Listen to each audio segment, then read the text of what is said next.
Hey, you murder phoniacs! This is your host, Tony Ciaglia, the serial killer whisperer. Welcome back, everyone. Today on episode 3, Screams on Summerdale. We're going deep into the slime pit of John Wayne Gacy. Did I tell you I was bisexual? His criminal career. Now look, if there were awards for evading justice, Gacy would have walked away with the damn Lifetime Achievement Trophy. Right, Dad? No question. I know. Things were different back then. But seriously, what the fuck? This piece of shit should have made it past day 1 without someone slapping handcuffs on his sweaty wrists. Just think of him sweaty. Just think of him behind you, Coxman, sweaty. Oh, please. Yes, and he's got you in handcuffs. He'd never get there. He'd never get there.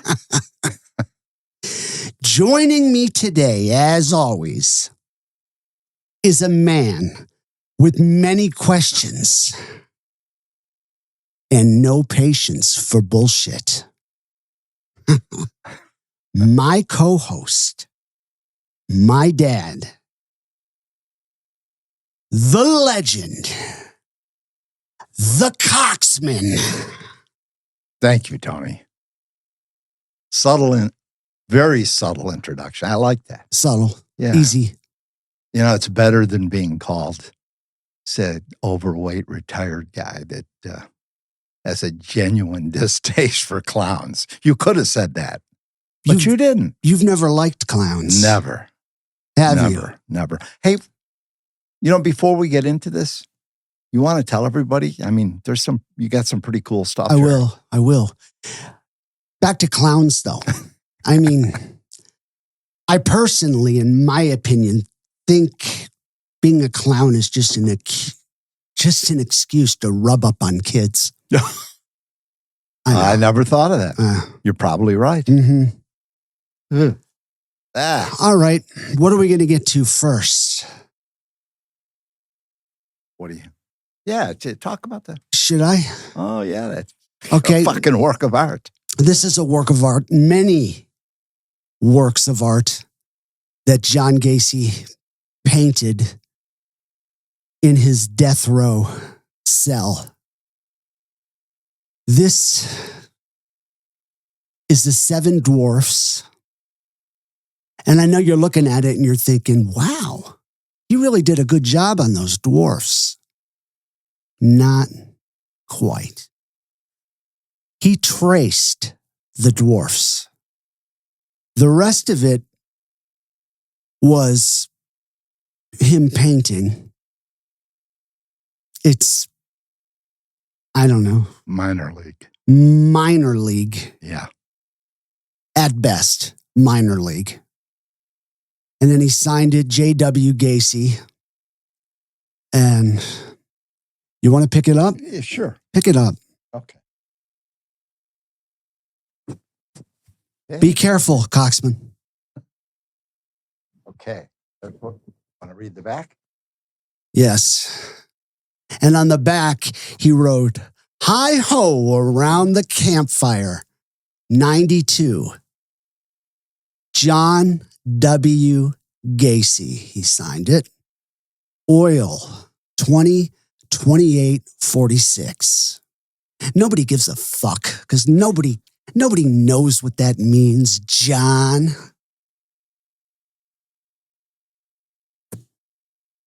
There it is. Mm-hmm. That's one of 2 paintings I have from How did you Mr. get that? Gacy. Tell him how you got it. Well, the John Wayne Gacy stuff I got is God, you're like a bull in a china shop. Hell. What Sorry. the heck? I got it. Go ahead. I traded for the Gacy stuff because obviously he was dead before I got in to this hobby. And like Ted Bundy stuff, Jeffrey Dahmer stuff, John Gacy stuff that I have, I traded for out of stuff that I have. Like Bianchi. Yeah, Bianchi stuff. Like Bianchi shit. Yeah. If he ever knew that moi traded his stuff for other people's stuff, would just kill him. They might remember that little pig. Yes. The bronzed pig that his mom sent to Tony. Tony traded it for this. Yes. For some of this stuff. I can't remember what, but he'd die. Wouldn't he? Remember? Yeah. Oh, that was my pig. I won't have anything when I get out of here. I also have a drawing by Richard Speck, which is pretty cool. Yeah, another Chicago killing. Yeah. That I traded for it. It's a drawing of the electric chair he was supposed to fry in. But yeah. Anyways, this here is a voided check. Yes, a voided check from John Wayne Gacy. Now, the story behind this one is a little bit different, people. Now, this goes all the way back to the Chicago days, like Chicago. My dad, the coxman, he was building a business and he had PDM. He hired PDM, but the deal went bad, so the check voided. Stop. It really went bad because John Gacy wanted to go down on my dad. Oh, stop. Please. Exactly. I'm quitting. Yeah. No. This is all traded stuff, but it's pretty cool. Yeah. PDM contractors. Pretty rare. Very I'd rare, assume. Yeah. Here you go. Make something happen. How's that? Now this here.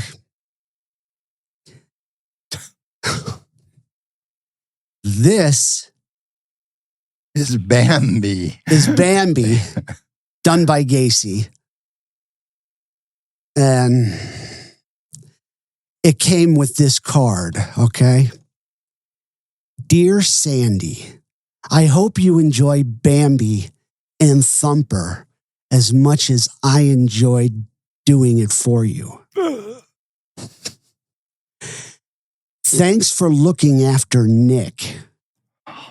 He is one special friend to me. You knew Nick. I mean, that's part of the trade, right? That came from Nick. This came from Nick. Yeah. And he was acquaintances, good acquaintances with Gacy. And what did he say? What? How did he feel about him? Oh, the fucking Nick hated him. Yes. Fucking hated him. And I love it because Gacy's always, in letters I have that I traded with Nick. He always says, oh yeah, he's my best friend. Exactly. He helps me along. And when he would call Nick on the phone, he would like have something in his hand and say, see, Nick, this is a cocktail. They like me so much here. They give me drinks. Yeah, okay. Let me finish this here. Thanks for looking after Nick. He is one special friend to me. Best wishes and good health in the coming year. Sincerely, John W. Gacy.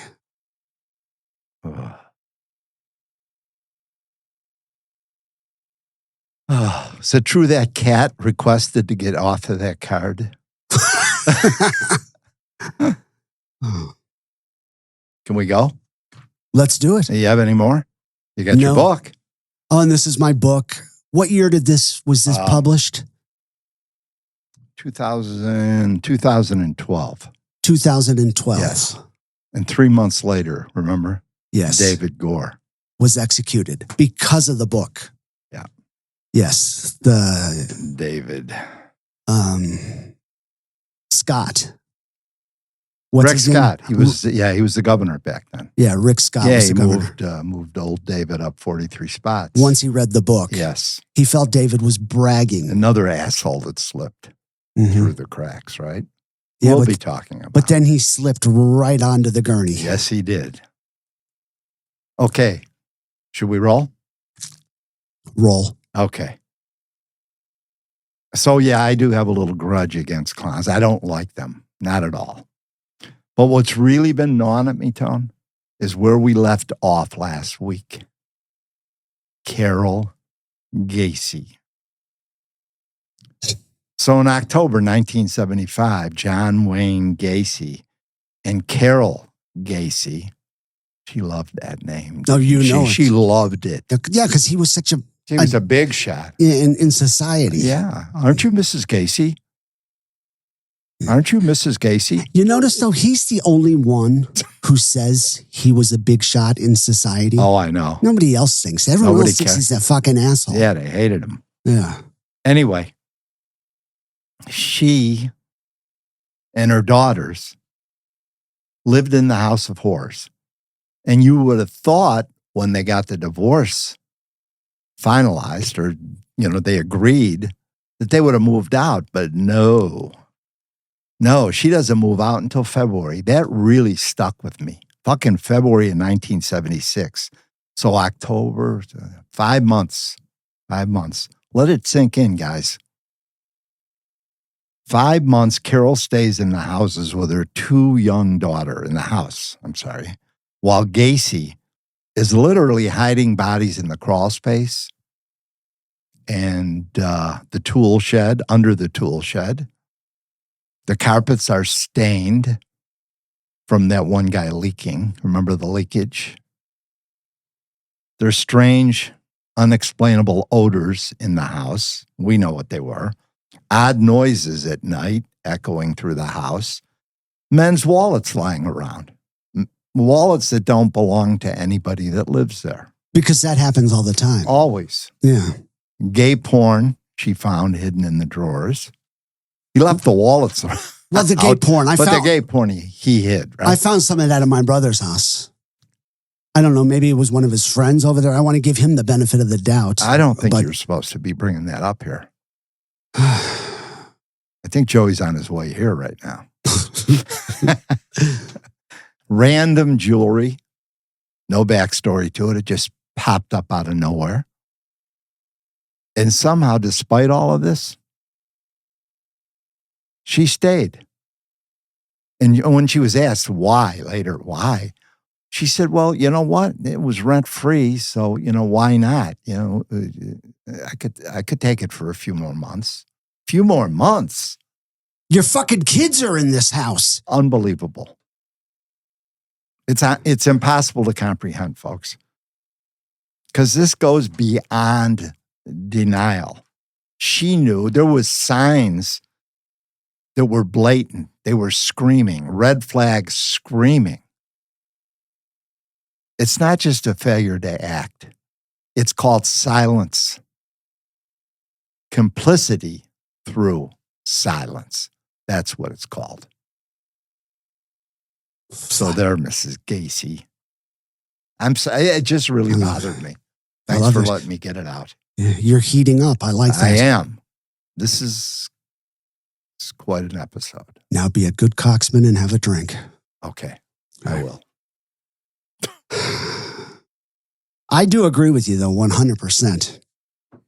And then there's the Butkovich family. Desperate, heartbroken, calling the police more than 100 fucking times, pleading with them to look into their missing son, Johnny. Nothing. Silence. Crickets. Now, imagine the kind of phone call, okay, you guys? Imagine the kind of phone call that might have taken place during that time. A call between Carol Gacy. She's a fucking winner.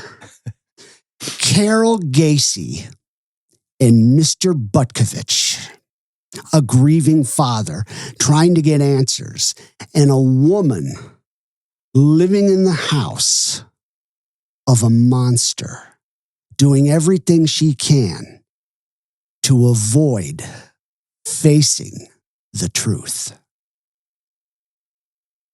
Ring. That's the phone. Okay.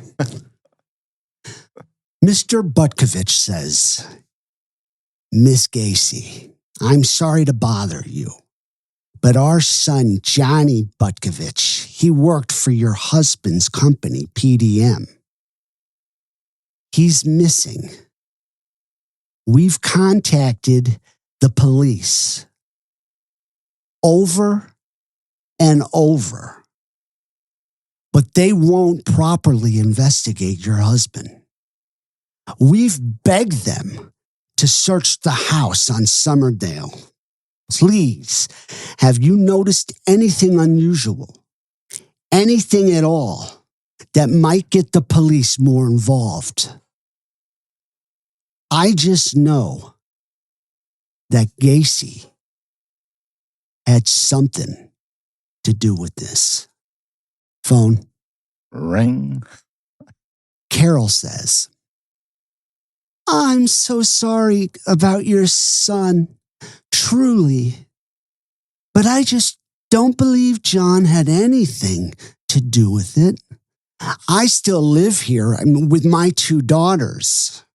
And honestly, I haven't seen or heard anything out of the ordinary.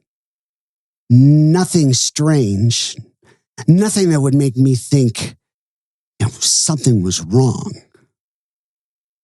Nothing is wrong. Fuck this bitch. What? It's chilling, isn't it? Yeah. While bodies were hidden in the crawl space, while the stench of death lingered in the air, while trophies from victims sat out in the fucking open. Because John, oh yeah, John wanted her to find those trophies in his sick, twisted, demented mind. Fucking right. Carol didn't say a fucking word. Didn't want to get involved. The neighbors, not a fucking word. The Butkoviches, they were left begging for someone, anyone, to give a damn about their missing son. But nothing. The police, fuck them. Useless. Useless. No search warrant. No interrogation. No polygraph. Nothing. Not a fucking thing. Meanwhile, this jagoff, this cocksucker, this faggot is out there raping, torturing, and killing teens. It works you up. You're pretty worked up. I am. I mean, it really does. It does. The year is 1976, and John Wayne Gacy is just getting started. With his divorce finalized and no one to answer to, he dives headfirst into what I call the cruising years. Yeah, he probably had one of those little hats, those little motorcycle caps that cruising. It was a sick, escalating ritual of sex. Homosexual cruising, right? No. Come on, Tony.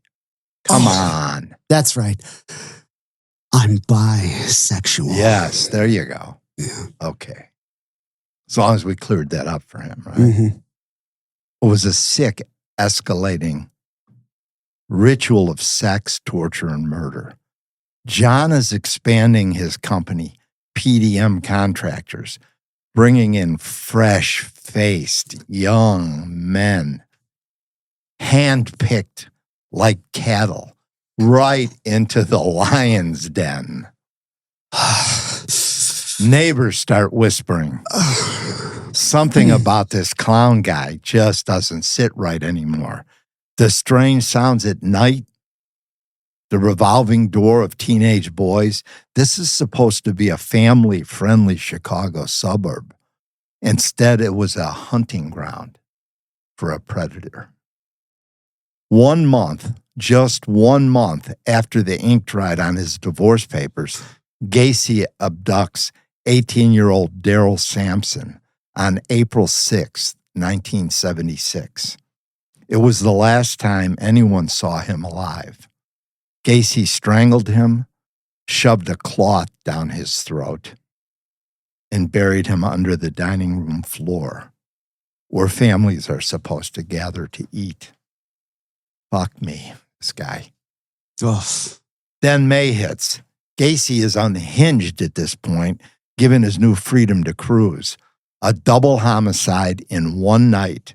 15-year-old Randall Ruffett vanishes, and just hours later, his best friend, 14-year-old Samuel Stapleton, is taken too.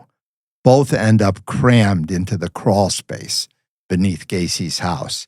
2 more bodies in the hidden graveyard at 8213 Summerdale Avenue. Do you think when he was cruising, like, he bought a pair of, like, fancy, expensive driving gloves? Maybe like Bianchi, he had, like, a little, like, fucking wristband? No. Maybe. Well, he was making all that money out of PDM. Yeah, he's a rich man. Mm-hmm. Now, June 3rd, 17-year-old Michael Bonin disappears on his way to Waukegan. Gacy strangles him using a ligature. Yeah, that's right. A ligature. Does that sound familiar? Bianchi. He used to use a ligature. You remember Bianchi, don't you? Everyone? Bianchi and Bono, the Hillside Stranglers. They paralyzed Los Angeles in 1977. But you know what? Next to Gacy, they were fucking choir boys. Choir boys. Yeah. They really were. And you'll see. Assholes. You'll see. Mm-hmm. And William Bonin, he also used a ligature. William Bonin. And he was a serial killer that preyed on gay teens in Los Angeles in the 1970s. Don't confuse him, Gacy's victim, with William Bonin. And it only gets worse. Between June 13th and August 6th, Gacy, on an absolute rampage, he murders 16-year-old William Carroll, then 16-year-old James Hockerson, who actually called his parents from inside Gacy's house. That's unbelievable. Never to be heard from again. That's unbelievable. Yeah, I know. It's terrible. Uh-huh. 2 more unidentified teens vanished during that same stretch. And they still aren't investigating. No. You'll see. Well, they'll see throughout this whole thing. Mm-hmm. 2 more unidentified teens vanished during that same stretch, swallowed by the crawl space. Their names lost, their faces unknown. Just more shadows in the graveyard of a monster. By October 24th, 1976, the evil was escalating. 2 teenage friends, Kenneth Parker and Michael Marino, vanished into the abyss, snatched, murdered, their friendship sealed in death beneath Gacy's house of horrors. Just 2 days later, Gacy strikes again, this time from inside his own business. That just throws me. It's mind-blowing. It is. Yeah. What balls? Right. William Bundy, 19 years old, one of Gacy's own employees at PDM. A kid who probably thought he was just earning a paycheck. Instead, he got a death sentence. Gacy suffocated him and buried him under the master bedroom where this sadistic freak slept every night, right above a corpse. You know he loved that, though. Oh, God. You know? Yeah. I don't... Ugh. I'm sure he had indecent thoughts, you know? He's bad, yeah. The worst. And here's the twisted cherry on top. He's got a Bonin and now a Bundy. That's crazy. What's next, Dahmer, Berkowitz? He's practically playing serial killer bingo at this point. Then comes the cold winds of November. And if you've ever been to Chicago... It's fucking cold. It's fucking cold, all right. Yeah. It's like bone-chilling cold. Yeah. But if you've ever been there, right? Yeah. The cold winds of November, they blow in. Yeah. And one more soul, stolen. Francis Alexander, 21 years old. Bright future, bags packed, a plan to move to California. He calls his mother one last time. A quick goodbye. I'll call you when I get there, Mom. He never got there. Instead, he became another number on Gacy's ever-growing list.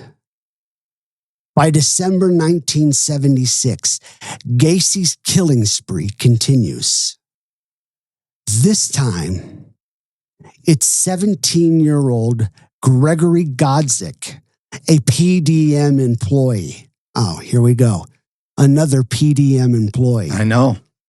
This right? isn't a big company. This is a small company. And they didn't investigate it. Red flag screaming. It's unbelievable, isn't it? Think about Unbelievable. it. Yeah. Godzik had told his family that John Wayne Gacy had hired him to dig trenches for drain tiles in the crawl space. Yeah, that's a normal contractor's job, right? Yeah. At the owner's house. Yeah. In a crawl space.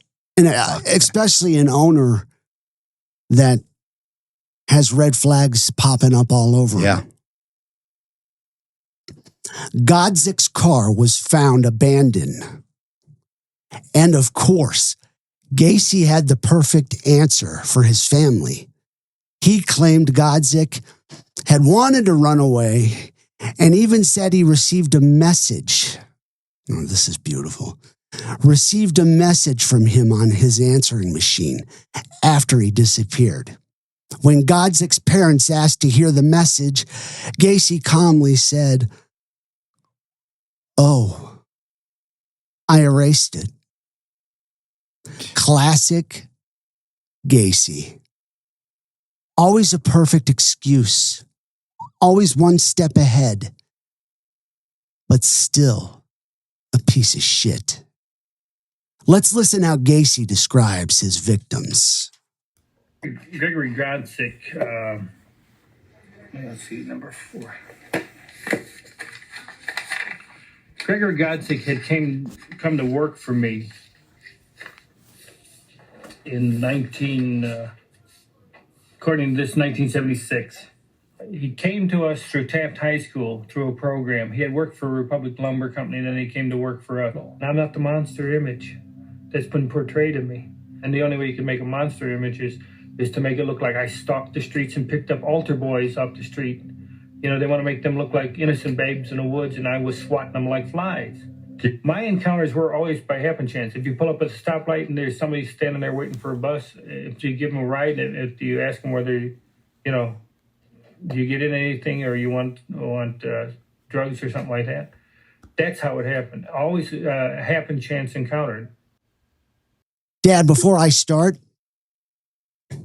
tell me what you think about happen chance. Happen chance. He says the word wrong. It's happenstance.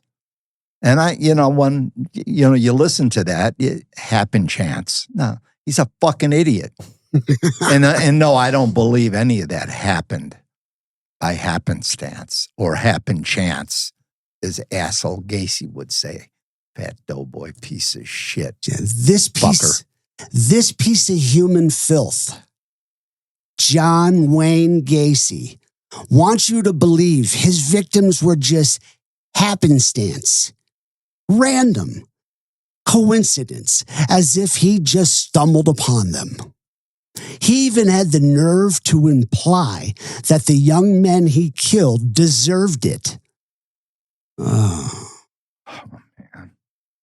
Some balls. Yeah. Mm-hmm. That they weren't altar boys, that they were out on the streets, living risky lives, and maybe, just maybe, got what was coming to them. Fuck this asshole, Dad. Go to YouTube, guys. You got to go to our YouTube channel, and you got to see the pictures of these boys. Yes, that's all they were, boys. I was shocked. I was shocked when I saw these kids. They're kids. Maybe 2 of them were 18. But the rest of them, you'll be in shock. You need to go check it out. But here's what Gacy doesn't want you to think. He doesn't want you to think about, what about the kids who worked for you, John? Huh? What about Johnny Butkovich, a hardworking teen, loyal, reliable? He just wanted his paycheck. You lured him in with a smile, then silenced him forever. What about the guy we just had his picture up, Gregory Godzik? What about him? 17, John. Barely even a man. Another innocent kid just trying to make a living. Swinging a hammer. An honest living. Swinging a hammer for PDM. He trusted you. He believed in you, and you buried him like trash. These weren't street hustlers, John. These weren't nameless, faceless runaways.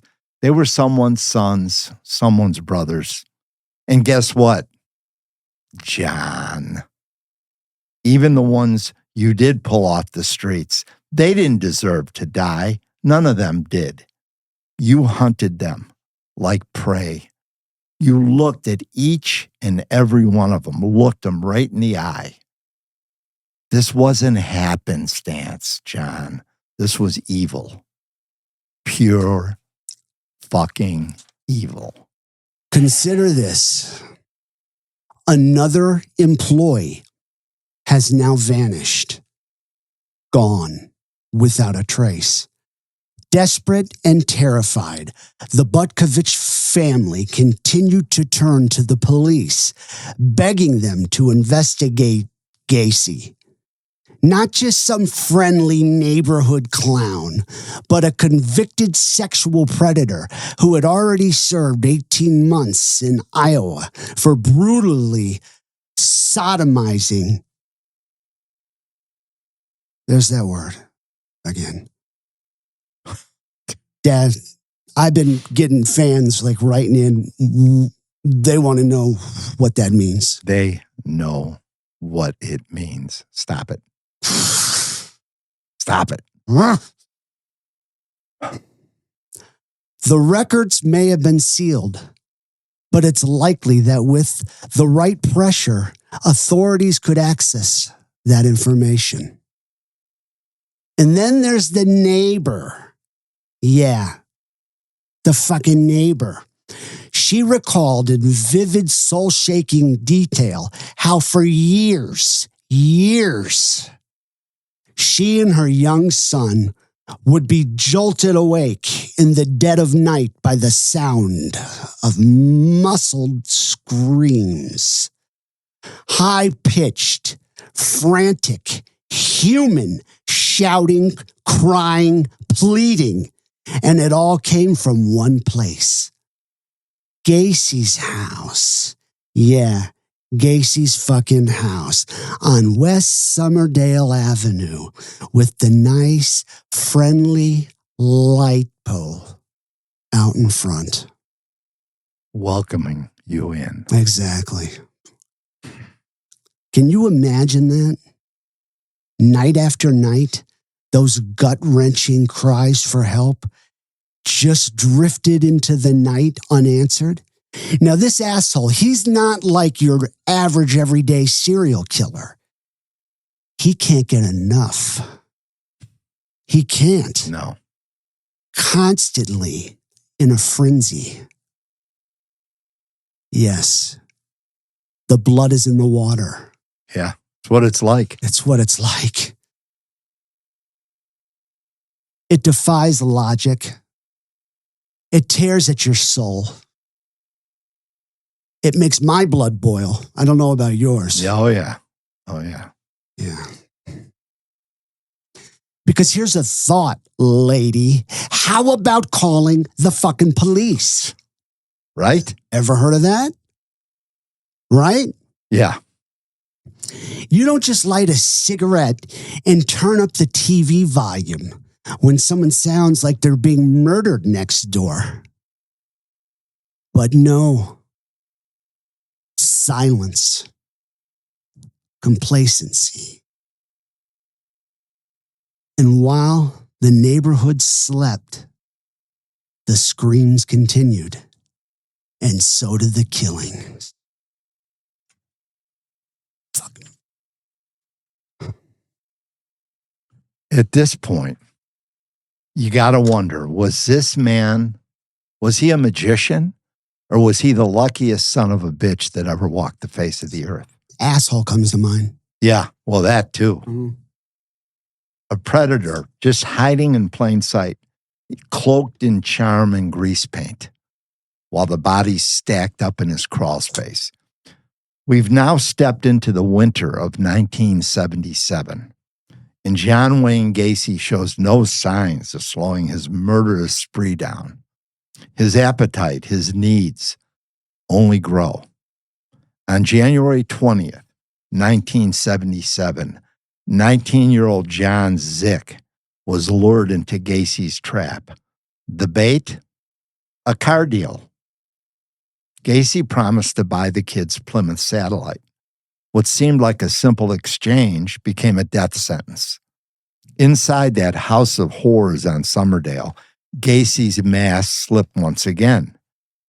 Even with his young employee, Mike Rossi, asleep just feet away in another room, Gacy gave into his unrelenting darkness.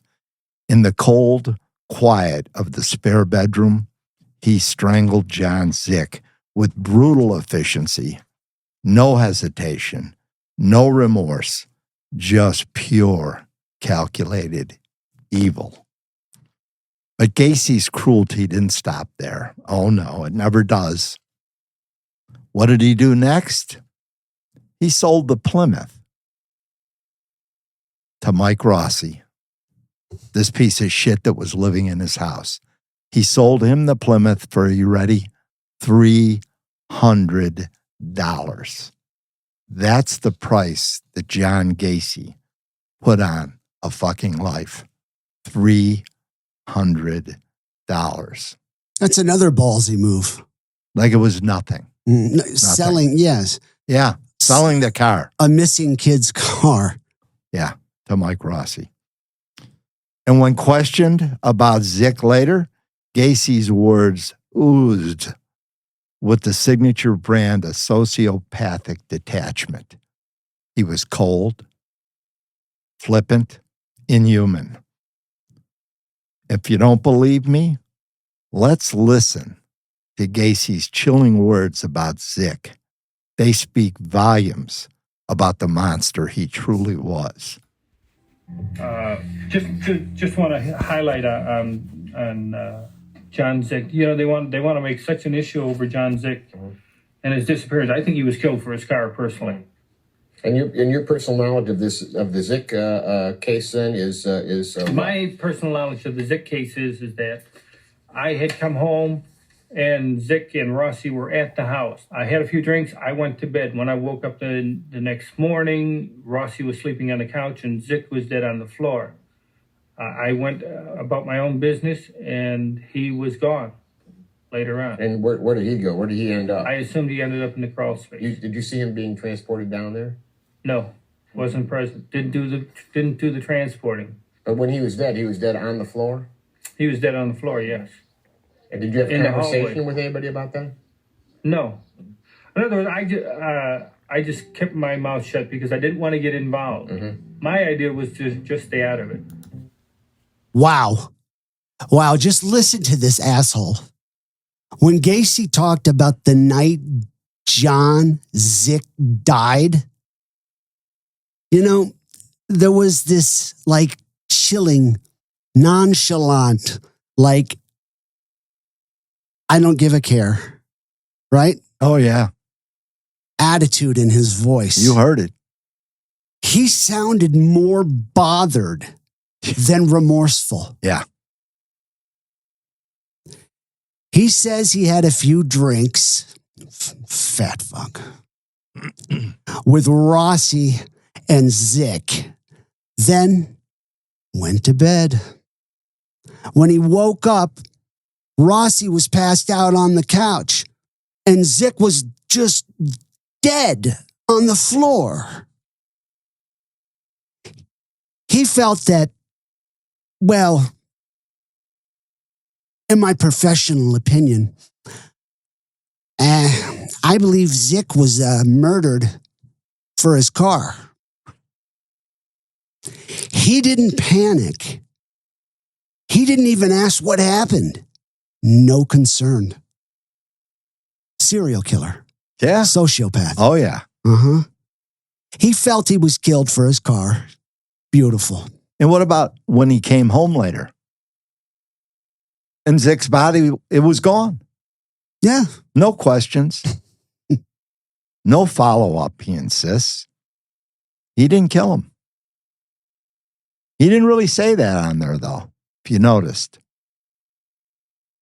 I guess he must have said it, but he didn't say it on that tape. No, he said, I didn't transport him. I didn't bury him. I didn't want to get involved. A fucking body laying on your floor, Mike Rossi sleeping on a couch. You didn't want to get involved. Okay. Because that happens all the time, too. Yeah. My idea is just to stay out of it. You know, when you listen closely, really listen, there's a coldness to my voice. Like I really don't care because I really don't fucking care because I like killing people. I enjoy it. I'm a predator. Just take that off the record, Mr. Wrestler. Wow. That was great. Thank you. Just a It little just came ad lib out. there. Yeah, it just came out. I couldn't help it. March 15th, 1977. It's hard to imagine the last moments of John Prestige's life. Excited for a new job with a local contractor, his future filled with promise. But as he shared that excitement with his friends, he had no idea that it would be the last conversation he would ever have. And this isn't a Stephen King novel, how he always foreshadows. This was a real life. His body, John's body, was buried in Gacy's crawl space. Anyone like to guess what contractor he was going to work for? Anyone? PDM? Winner. Hey. We got a winner. So another victim. Another From victim. his small... He was going to work for him. He didn't even get there. And Gacy got him. By spring 1977, this jagoff had already claimed another life, bearing another unidentified boy in his crawl space. The boy's only crime? Trusting John Wayne Gacy. July 5th, 1977. Look at those dates. March 15th, July 5th, spring of 1977. So that could have been like April. Just keeps banging them out. Banging them out. So July 5th, 1977. Oh, the perfect setting for a man like Gacy. A massive 4th of July gala at his palatial estate on Summerdale, attended by hundreds of local elites. Yeah. Wow. All dressed to the nines, sipping champagne and celebrating Independence Day, oblivious to the maniac that's in their midst. While the guests danced and laughed, Gacy, in his mind, was preparing to take yet another victim. Matthew Bowman, a 19-year-old, full of dreams, a life ahead of him, was dropped off by his mother at a suburban train station that day. It would be the last time she would ever see him. Hours later, after playing the part of the gracious host to his high society fucking guests, Gacy's murderous thirst was quenched, and Matthew Bowman was buried in the crawl space. Let me interrupt you really quick. Sure. Can you see this fat fucking pompous asshole walking around in his stupid costumes that he wore, shaking all these people's hands, thinking, little do you know, you're walking on top of my fucking graveyard.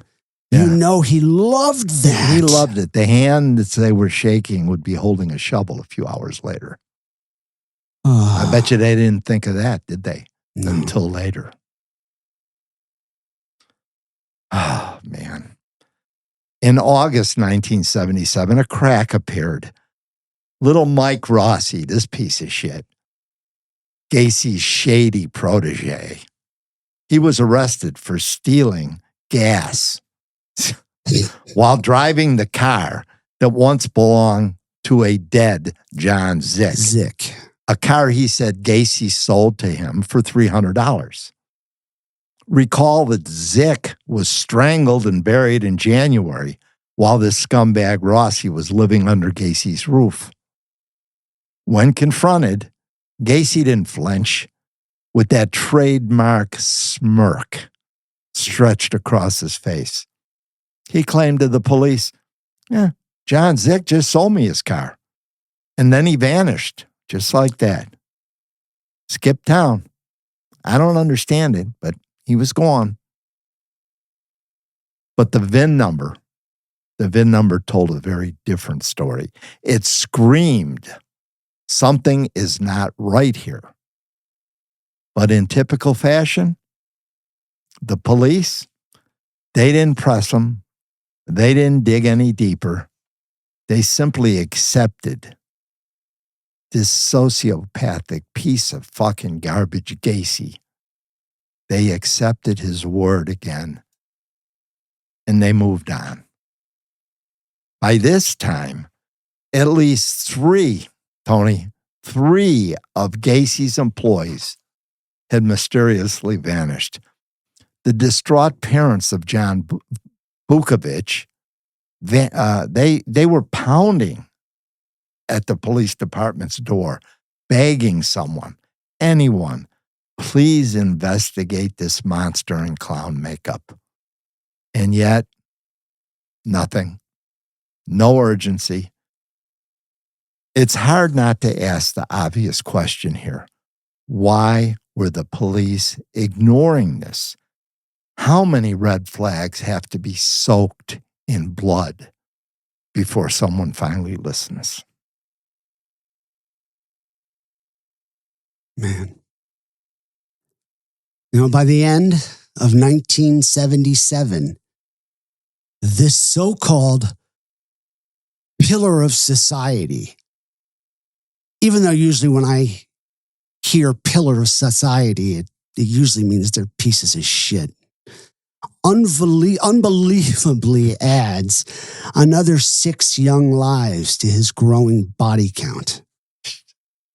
6 men aged 16 to 21, each one taken with chilling precision.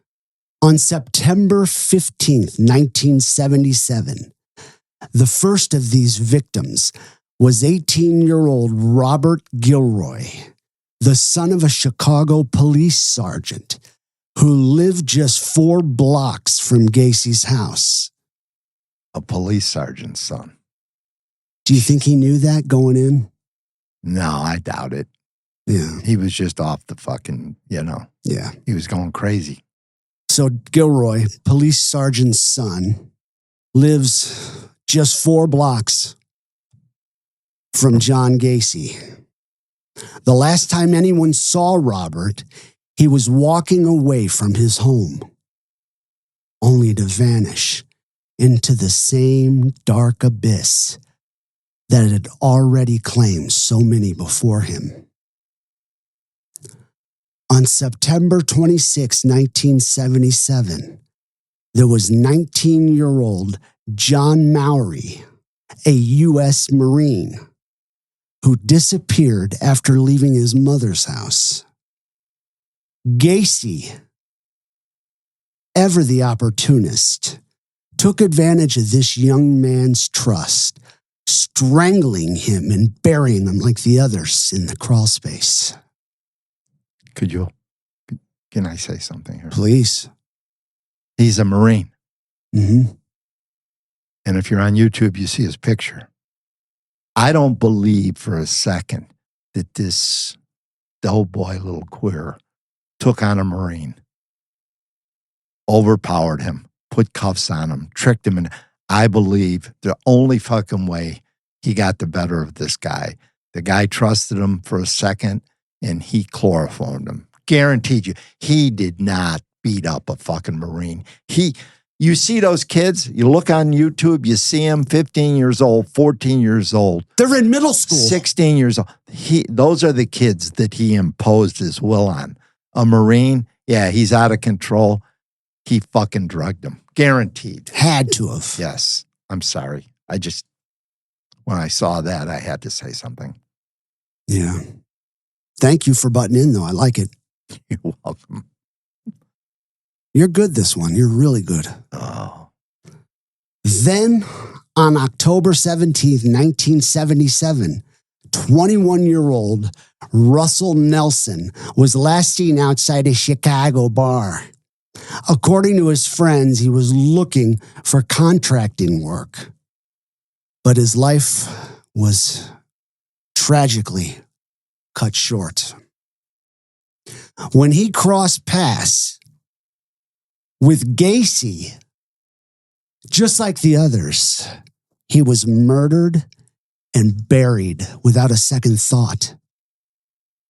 His body buried in the crawl space.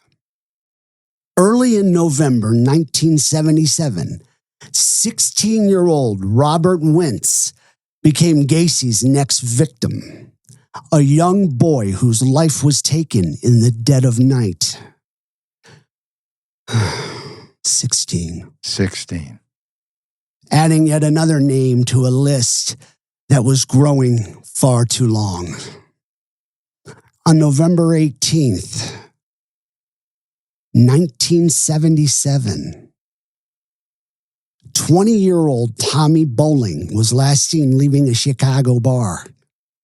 What happened next was horrific. Tommy was brutally tortured and killed by Gacy. His life snuffed out like a candle in a dark room.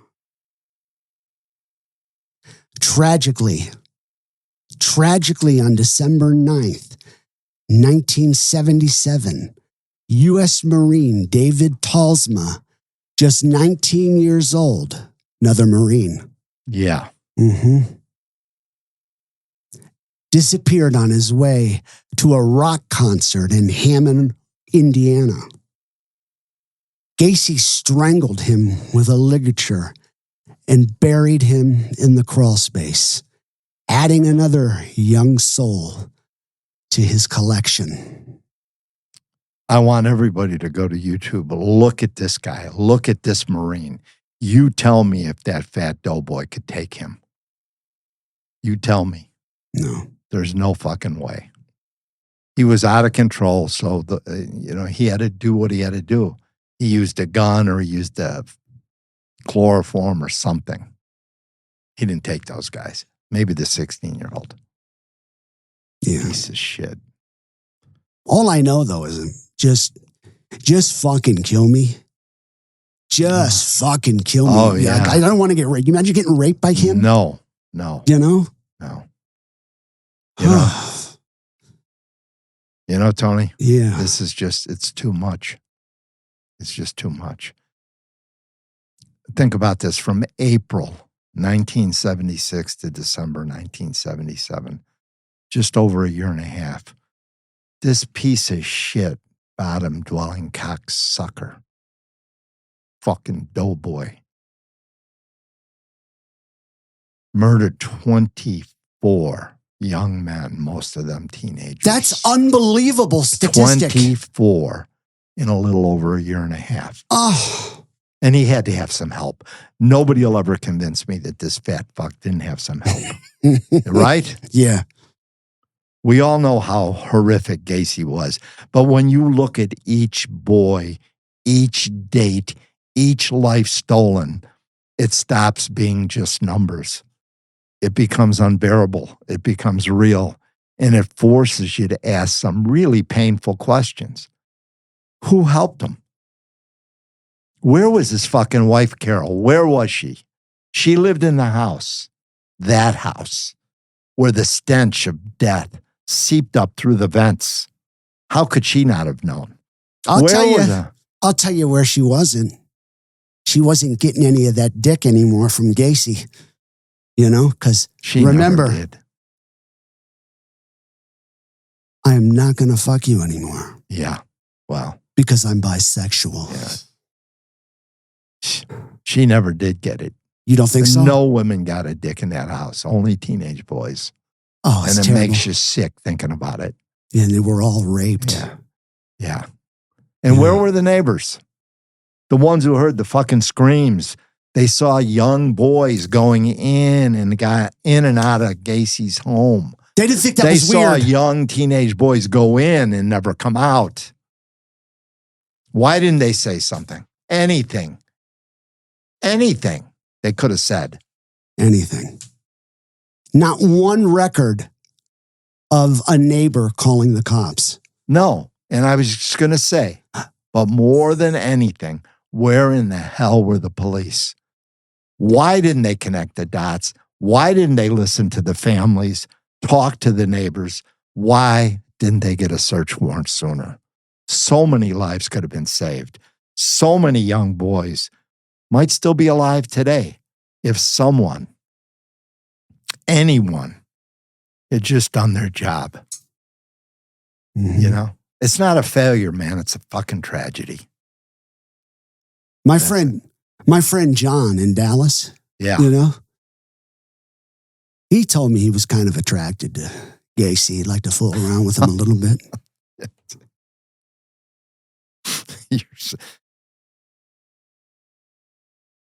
I know we have to make some light. It's just very tough right now with this. It is. It's so dark. It's so beyond comprehension that somebody could be doing this. And they were good-looking kids, too. Yeah. You know? Yeah. Shit. Thanks, Dad. You're welcome. This one's really, this episode, tough to stomach. Yeah. But we have to do it because we have to show the damage that Gacy. And how he slipped through the cracks, right? Yeah, and how the magician. The damage he left in a wake behind him.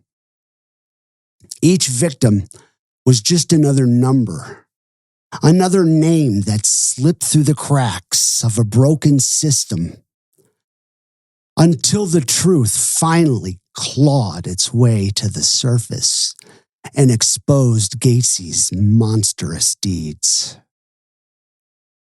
But for far too long, the helpful neighbor, the businessman, the politician, and yes, the fucking clown was free to keep killing. And the bodies just kept piling up. Just can't imagine what that smelled like. Oh, my God. I mean, lime, he used lime, but my God, lime isn't going to do much to prevent that. John Wayne Gacy wasn't just a killer. He was a demon in human skin. One of the worst this world's ever seen. All right. I think it's a good place to wrap for this week. I do too. Just please be sure to check out our page, our YouTube channel, so you can see these boys. Join us next time for part 4. Handcuffs on my girlfriend. Oh boy. No, join us next time for handcuffs and horror. Take care, stay safe, and remember, always walk in the calm after the storm. But lock your doors, because Gacy might be in your driveway.